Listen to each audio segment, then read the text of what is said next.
Welcome to the NCIA's Voice of Cannabis podcast. Join host Jimmy Young as he dives into the pulse of the cannabis industry, featuring weekly guests who break down big topics like standardization, evolving regulations, and exclusive member spotlights. Get informed, get inspired. And now, here's your host, Jimmy. Hi, everyone. Welcome to another edition of the NCIA's Voice of Cannabis podcast. I'm Jimmy Young. This podcast is made possible by the support of Bud's Group of Consultants in the tri-state area of New York, New Jersey, and Connecticut, but their influence and expertise goes far beyond that, from coast to coast in cannabis accounting, compliance, finance, and capital. We also recognize the support we get from the Maverick PR Group out of Denver, Colorado. This week, we welcome the chairman of the board for the National Cannabis Industry Association. You know it as the NCIA. His name is Adam Rosenberg. Adam will be leading another 7 industry leaders who were recently named to the board of directors. Adam's background with this plant, of course, goes back many years, driven by his insight on the therapeutic potential of the cannabis plant medicine and its derivatives. He is the president of the Vlasic Bioscience Group, and with the NCIA, he's taken the leadership role while helping to shape the future of this industry. And we're very happy to have Adam Rosenberg with us. Adam, good to see you again, and thank you for joining us. Even though I know you're not in Nepal anymore, are you? Not anymore. Appreciate you having me, Jimmy.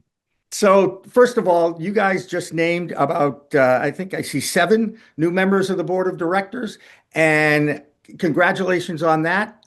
And can we walk through maybe why these 7 people were identified and how that process worked? Yes, certainly. It was a challenging process in that we had so many qualified candidates interested in board positions.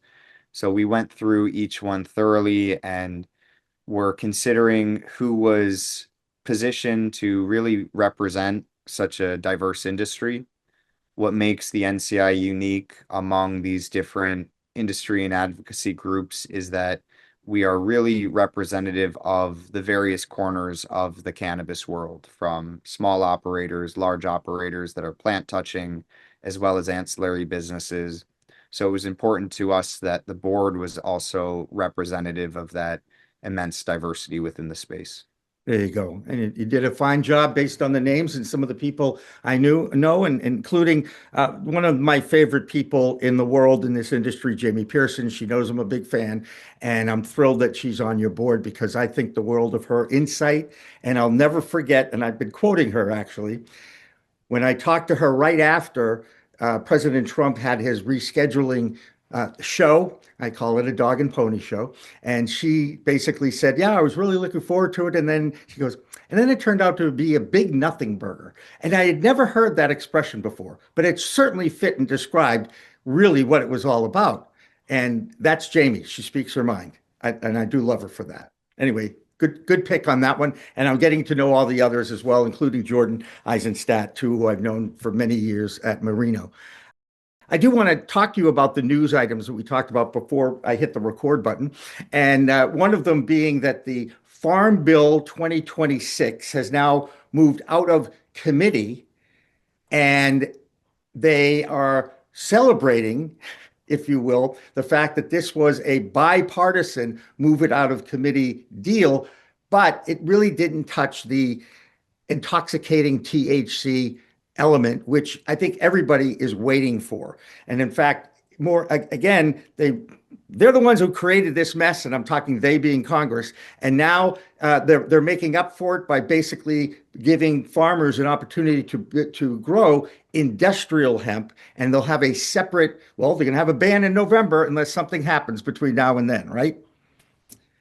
That's right. So there was no additional relief within the Farm Bill draft for the thousands of hemp businesses, which also has implications in terms of access in places where THC is only available through these hemp channels.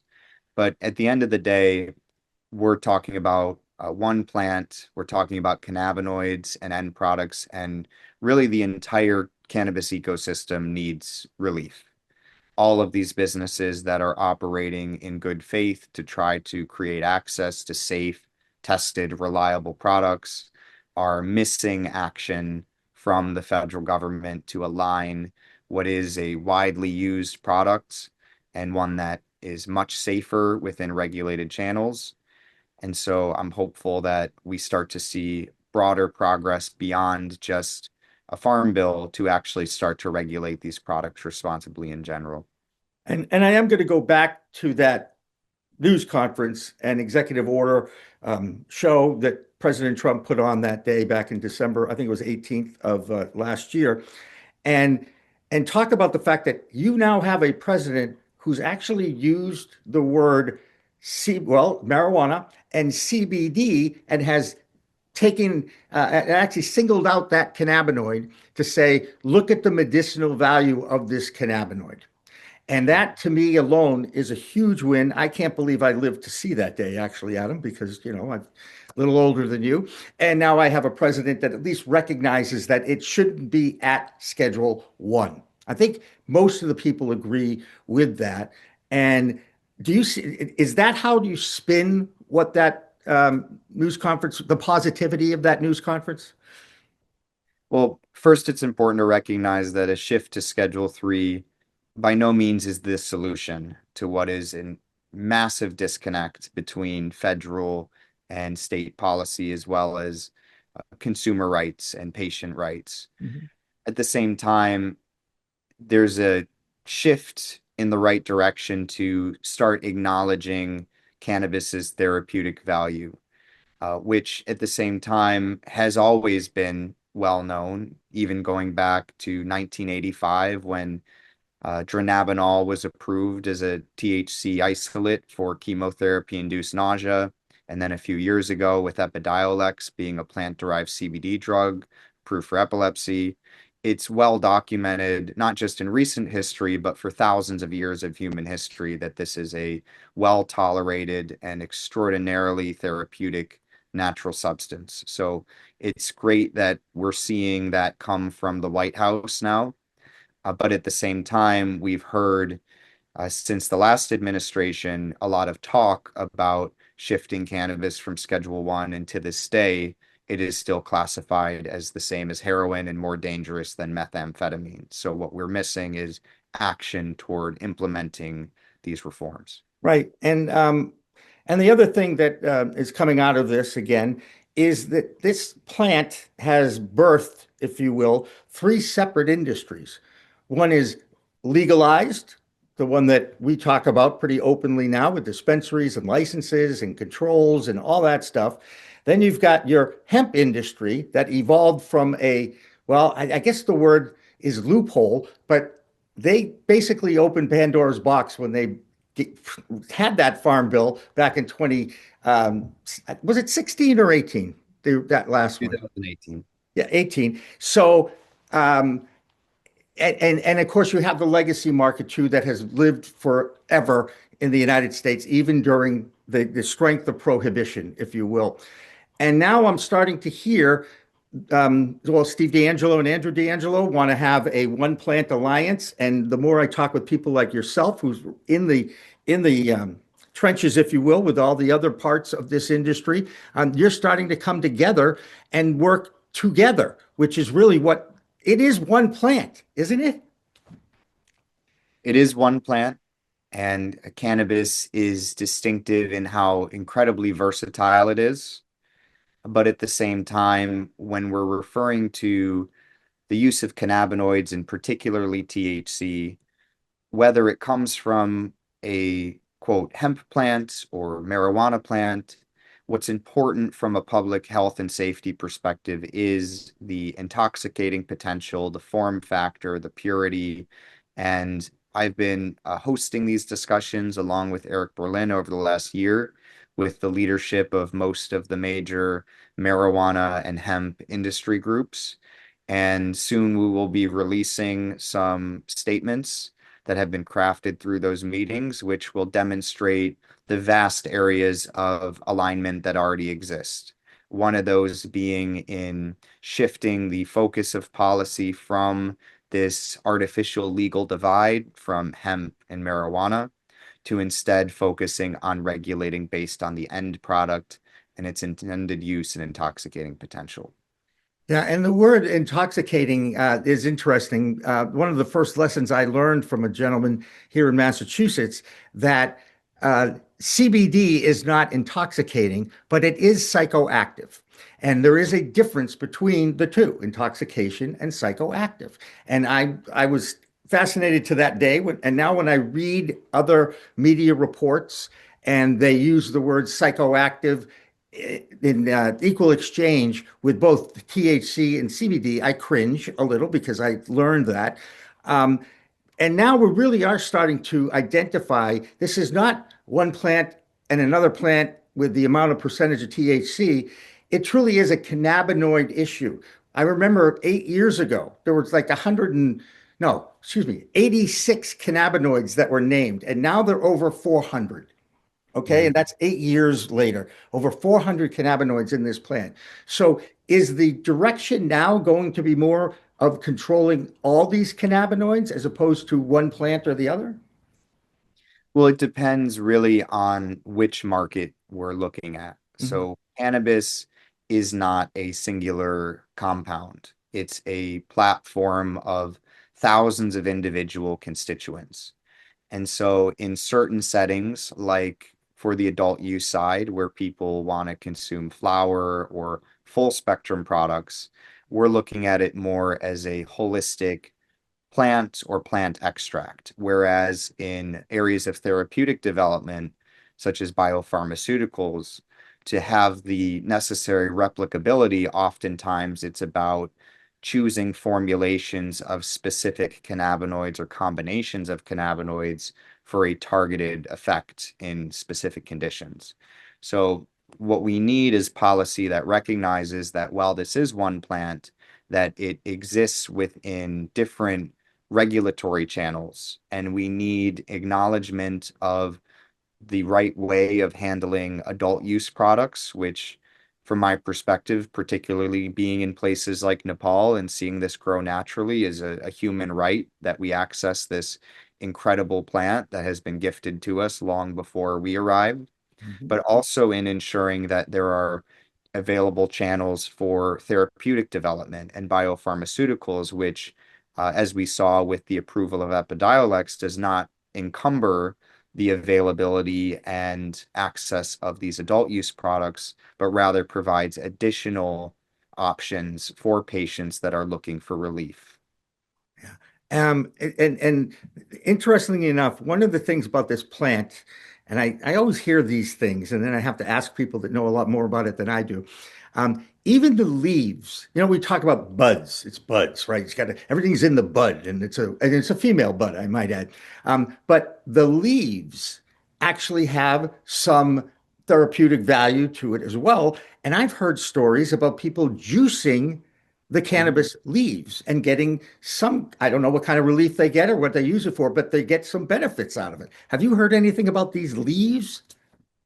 I have, and a part of it is there are trace cannabinoids Hmm. in some of the leaf structure.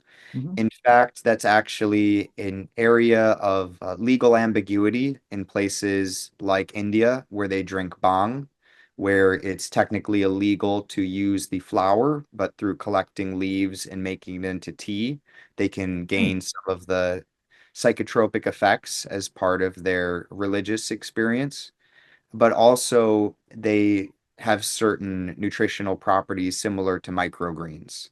It's not something that I have dabbled in much personally, but I have come across those who have. And it's also worth mentioning when we're considering the nutritional value of cannabis that when grown with females and males side by side for seed production, that hemp seeds is one of the most protein dense and nutrient dense plant-based sources that is known to man. Wow. And that kind of leads me to my next set of questions here um, about the future. Where are we going to end up when all this dust is settled? Are we going to have deregulation and maybe one single cannabis regulatory board that handles all these issues on a federal basis, which I doubt will happen, but I think that would be a real world nice thing to happen. How are we going to uh, how is this industry going to, where are they going to end up? who's going to be in charge of it? Is it going to be the FDA? Is it going to be the U.S. Agricultural Group? Is it going to be the alcohol group? Who is going to be, who would you, as someone who's a leader of this industry, like to see be the fair regulatory group that oversees the laws and of this plant? With cannabis being so diverse, there is no one agency that is positioned to regulate all of the different use cases. Mhm. What I envision over time is a redistinction from this hemp and marijuana divide to instead distinguishing based on the intended use of the product.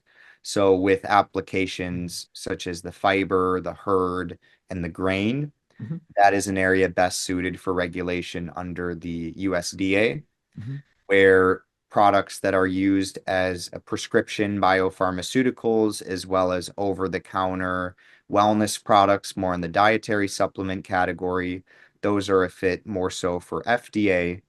And then with the products with intoxicating potential, those might be a better fit for an agency like TTB that Right. handles alcohol and other intoxicating products. So the key is that we are distinguishing regulatory channels for this plant, but doing so off of the actual intended use of the product as opposed to an artificial legal definition that puts very similar products competing side by side under two very different regulatory schemes. Which is what we've had to deal with. Can we go back to what you and Eric are going to kind of announce and give me another hint of maybe what's coming and what you're most proud of the announcement that might be coming next week? I'm most proud of our industry as a whole, encompassing both the hemp and marijuana sides, for having the willingness to come together and take time to have at times difficult discussions with people that sometimes agree but have publicly disagreed in many contexts. And the statements that we're going to be releasing are crafted over many hours of conversation among these leaders with the approach of trying to take a long-term vision and look beyond the immediate business benefits and instead consider that getting to a more permanent solution will benefit everybody through providing an opportunity to craft long-term strategy with regulatory stability and also start to stabilize the industry and bring in capital and bring in more opportunity. So I'm very thrilled just to have had the industry be so open and engaged in these conversations, and even more excited that we'll be able to share some of the outcomes of those positive conversations within the next few days. You know, one thing I've learned or had beaten into my head is the power of the dollar bill when it comes to politics and policy. And the cannabis lobby isn't exactly it's young. It's a young lobby, if you will. And in comparison to the NRA or some of the other bigger the alcohol lobbyists and what have you, how do you expect what's going to trigger more capital from the industry flowing towards the lobbyists who are impacting the laws?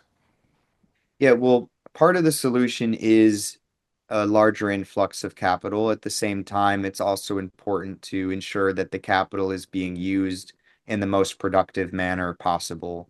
And unfortunately, over the last few years, there have been instances of resources being applied more toward infighting within the different options of cannabis regulation as opposed to a more unified, consolidated effort toward reform as a whole. Mhm. And a part of that solution in ensuring that the lobbying is as effective as possible is ensuring that the messages to our lawmakers are very clear and consistent. If you are an elected official and you are hearing multiple different strong opinions, Mhm. your safest political course of action is to do nothing, because otherwise you risk repercussions from one of the groups that might disagree with your choice. So when we come together and we plant a flag in the ground to say, aside from the fringe areas of disagreement, we all agree that these are positive steps. That gives a lot more room for lawmakers to take action with political certainty. Yeah. Sounds like a plan. One thing I've been asking a lot of people that I talk to in this industry is the word recreational. And you and I both know that this is an adult use product. We agree on that. Most everybody does. But using the word recreational takes away, I think, a lot of the respect that people who use this product on a daily basis use it medicinally, whether it's to help them sleep, to get recover from a workout, to just chill and relax. How do you agree, first of all, that the word recreational has hurt the acceptance of cannabis in our society? It's difficult for me to say how much that word has had an impact, but it is interesting that we don't refer to alcohol consumption as recreational, while that has uh, negligible, if not non-existent, therapeutic benefits compared to immense societal and health risks and downsides. And when it comes to cannabis use being therapeutic or not, that's really just a matter of the intentions behind it and how it's used. Because certainly it's clear cut if someone is using Rick Simpson oil to treat their chemotherapy-induced nausea, or someone is using CBD for seizures. But at the same time, if someone is going to pick up a pack of pre-rolls instead of taking a handful of antidepressants or buying a bottle of whiskey, essentially there is a net positive on that individual's health for having chosen to use cannabis. So generally, my perspective is that as adults, we have every right to use this plant that was gifted to us through nature, one that has substantially lower downsides compared to widely available substances like alcohol and tobacco. Mhm. And the semantics is a part of the movement, but also it's about education to help those in a position of influence to understand that whether they think cannabis is positive or negative for human health, it's irrelevant to the fact that there is harm reduction in bringing these products into legal regulated channels in which products are consistent, they're tested, and most importantly, that there are measures in place to keep any intoxicating products out of the hands of children. Isn't that the truth? My goodness, especially in early new states that are experiencing an open market for the first time. You always have the same stories. Oh, emergency rooms are up. Oh, this happened and that happened. Well, because it's now accepted, but the education of the public is not happening. And this goes back to that PSA that was used by our president, who posted it on Truth Social, and explained the endocannabinoid system and allowed you to understand that it is just another part of our bodies that we're discovering, and how it interacts with a lot of things already in our bodies. Everybody knows the cardiovascular system, everybody knows the musculoskeletal system, but how are we ever going to enlighten and educate the masses in the public about the benefits of this plant? While many state regulations, and of course, we're still talking about a federally illegal substance, I get it, don't want it to grow more than what it already is. Mhm. Yeah, it's accurate that our endocannabinoid system is one of the most prevalent set of receptors within our central nervous system. Mhm. And with it, we have such a wide variety of mechanisms at play for affecting human health and supporting improving clinical conditions, and particularly in where a lot of my passion stems from is as a first line treatment and a substitute to other therapeutic interventions that have higher risk profiles. It's not to say that pharmaceuticals have no place in medicine, but rather that a core principle of mine is when we treat patients, we should start with the least harmful thing first. And so once you have established healthy nutrition and exercise and sleep, from there, the next step should be the natural, non-toxic products that have no overdose risk before we ever consider putting people onto drugs like opioids or antidepressants that have a much higher risk of dependency and long-term effects. Okay, lastly, you've got a new board. What's your vision for the next couple of years, the NCIA's role and how it can grow? I envision the NCIA really leading as the voice of the entire cannabis ecosystem, one that rises above the individual business interests and really focuses on establishing a stable, healthy industry that gives room for all of these different businesses to thrive. And I'm excited to bring together a board that represents that diversity of business owners within the space. And in helping to support the industry, inevitably creating the tool for access that's going to help millions of people with everything from pain relief and sleep to more serious conditions. And so the impact, not just on businesses, but on human health, is one that I feel honored to be able to contribute toward.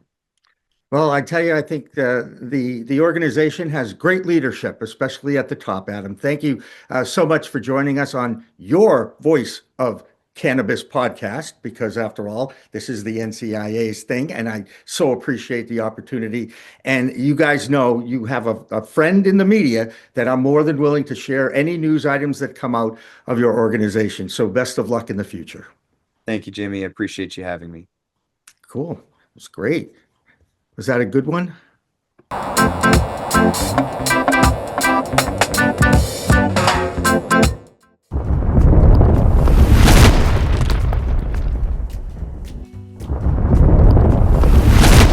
Accounting Buds has grown into Buds Group, the same award-winning quality, now with more service offerings.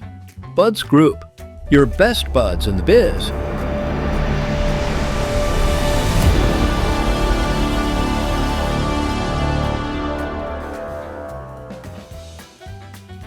Looking for PR that over-delivers on expectations? At Maverick Public Relations, they pair big agency experience with personalized attention. From launching award-winning brands to securing top-tier media hits, their data-driven communications team helps visionary leaders and entrepreneurs rise above the media noise. Maverick PR is responsive, collaborative, and relentless about results and ROI. Visit themaverickpr.com and make headlines together.